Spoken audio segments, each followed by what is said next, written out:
Shalom, berjumpa kembali dalam renungan hari ini. Mari sama-sama kita siapkan hati kita. Terima kasih Tuhan Yesus. Sungguh kami kagum, kami hormat kepada Tuhan. Merupakan-Mu ajaib Tuhan Yesus.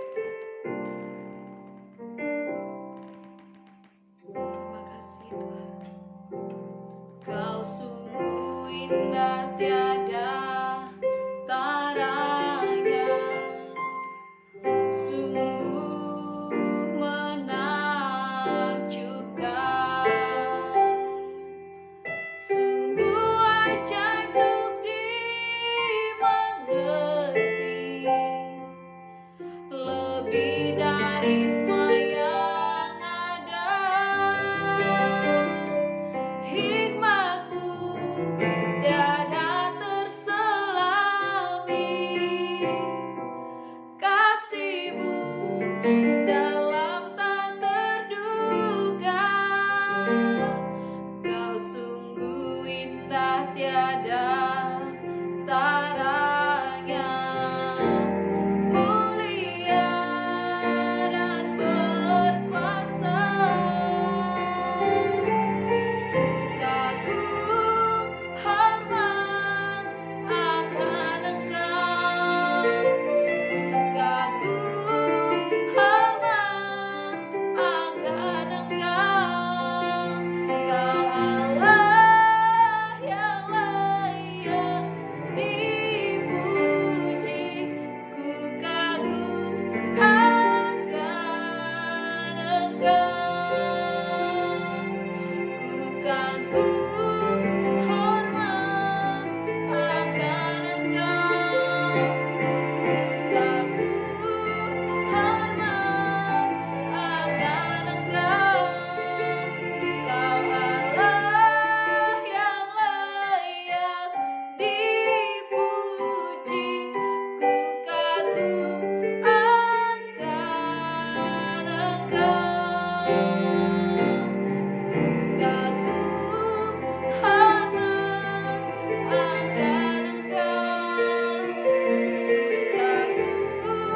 hormat akan Engkau. Ku kagum hormat akan Engkau. Engkau Allah yang layak dipuji. Ku kagum akan Engkau. Ku kagum akan Engkau. Ku kagum akan Engkau.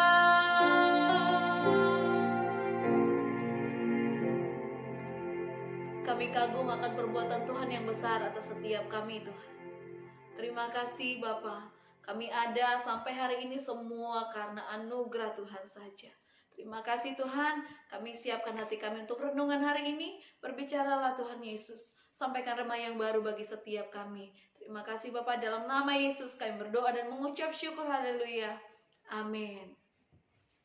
Shalom, kita berjumpa lagi pada perenungan intim dengan Allah. Pada hari ini, hari Rabu, tanggal 20 September 2023. Kita akan mendengarkan sebagian daripada firman Tuhan yang bertemakan pertobatan mendahului pemulihan. Saya harap Bapak Ibu Saudara-saudari sudah membacanya terlebih dahulu dalam kitab Zakaria pasal 1, 2, 3, dan 4. Perenungan hari ini yang berjudul pertobatan mendahului pemulihan yang berangkat dari kitab Zakaria pasal 1, 2, 3, dan 4. Secara khusus kita akan memperhatikan Zakaria 1 ayat 1 sampai 6. Di bawah perikop seruan untuk bertobat. Apa yang dimaksud dengan bertobat?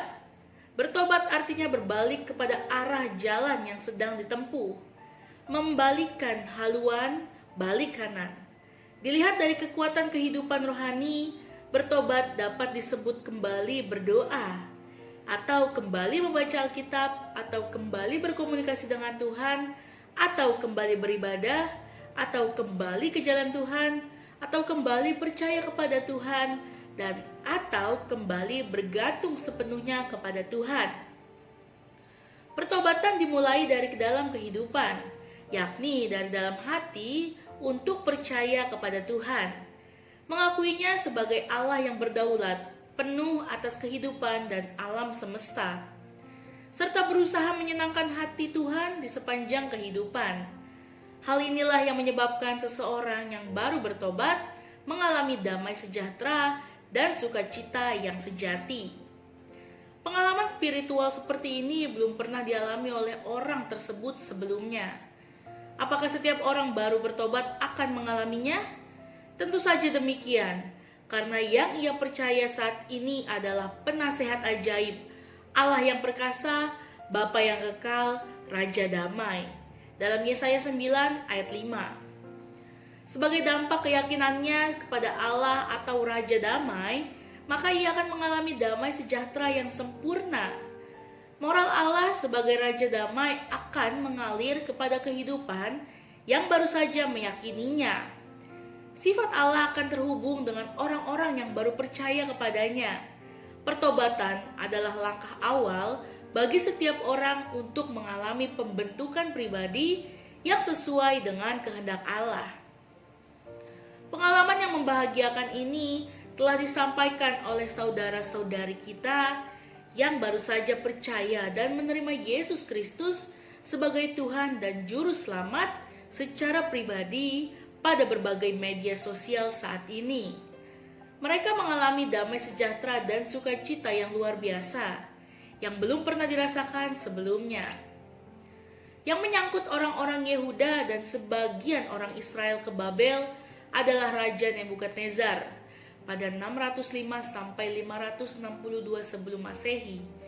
Sebelum mereka kembali ke Yerusalem, masih terdapat minimal 4 raja yang memerintah di Babel, yakni Ewil Marodak pada 562 sampai 560 sebelum Masehi, Nergal-Sarezes pada 560 sampai 556 sebelum Masehi, lalu Lapsi-Hasi-Marduk pada tahun 556 sebelum Masehi, dan Nabi Nidus pada 556 sampai 539 sebelum Masehi. Nabonidus tidak dapat melaksanakan taat kelola pemerintahan sebaik pendahulu-pendahulunya. Akhirnya, tahun 539 sebelum Masehi, Kores, Raja Persia, mengalahkan Babel.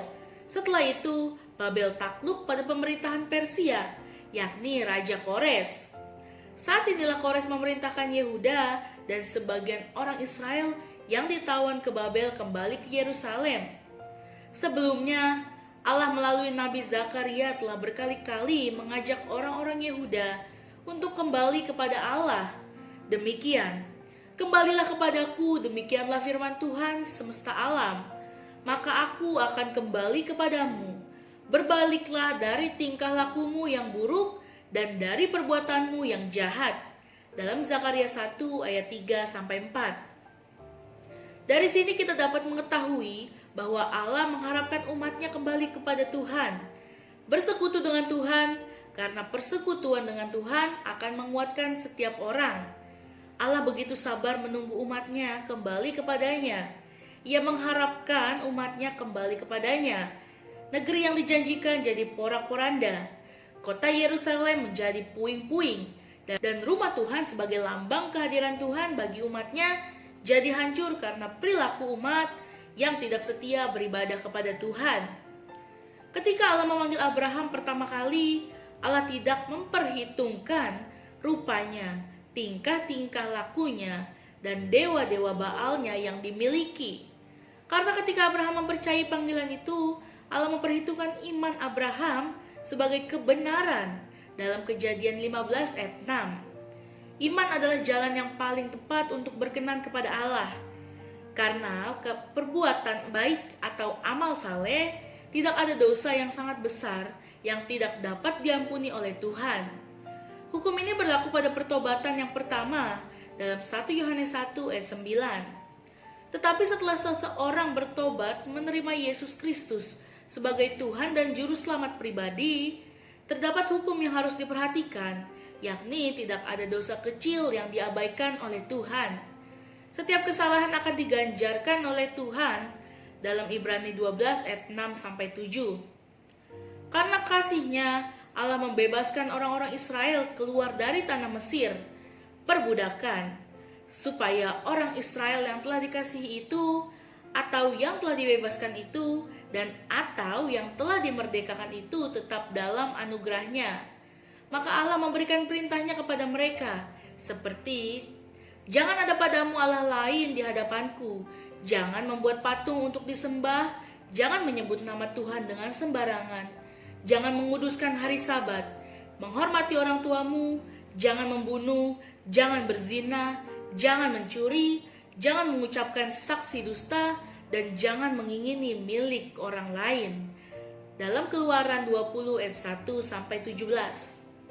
Prinsip yang sama dengan itu terdapat pembelajaran penting yang perlu diperhatikan, yakni karena kasih-Nya yang begitu besar untuk orang-orang berdosa, Ia merelakan dirinya menjadi tumbal, mati di kayu salib untuk menebus orang berdosa dari hukuman kekal yang sepatutnya ditanggung oleh manusia, supaya setiap orang yang telah diselamatkan karena kasih-Nya tetap dalam anugerah-Nya. Ia memberikan perintah yang harus dilakukan oleh setiap orang percaya, yakni kasihilah Tuhan Allahmu dengan segenap jiwamu, dengan segenap akal budimu, dan dengan segenap kekuatanmu. Inilah hukum yang pertama dan utama untuk berkenan kepada Tuhan.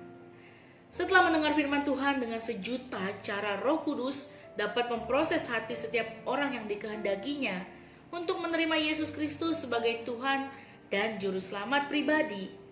Hal ini adalah awal pembentukan kehidupan untuk dilahirkan kembali. Pengetahuan keagamaan Nikodemus tidak akan berarti tanpa lahir baru, atau hidup baru, dan atau bertobat. Pemahaman keagamaan yang luas belaka tidak dapat melahir barukan hidup seseorang. Seseorang yang ingin lahir baru hanya dapat dikerjakan Roh Kudus. Roh Kudus yang menyebabkan seseorang untuk hidup baru. Setelah Roh memberikan hidup yang baru bagi seseorang, maka hidupnya pun akan dipimpin oleh Roh. Tabiat yang telah lahir baru akan berubah dari hidup yang mengutamakan kedagingan pada hidup oleh buah-buah Roh. Dalam Galatia 5 ayat 22-23. Roh Kudus yang memulihkan setiap orang percaya akan mengalami pertumbuhan yang sesuai dengan kehendak Tuhan. Amin.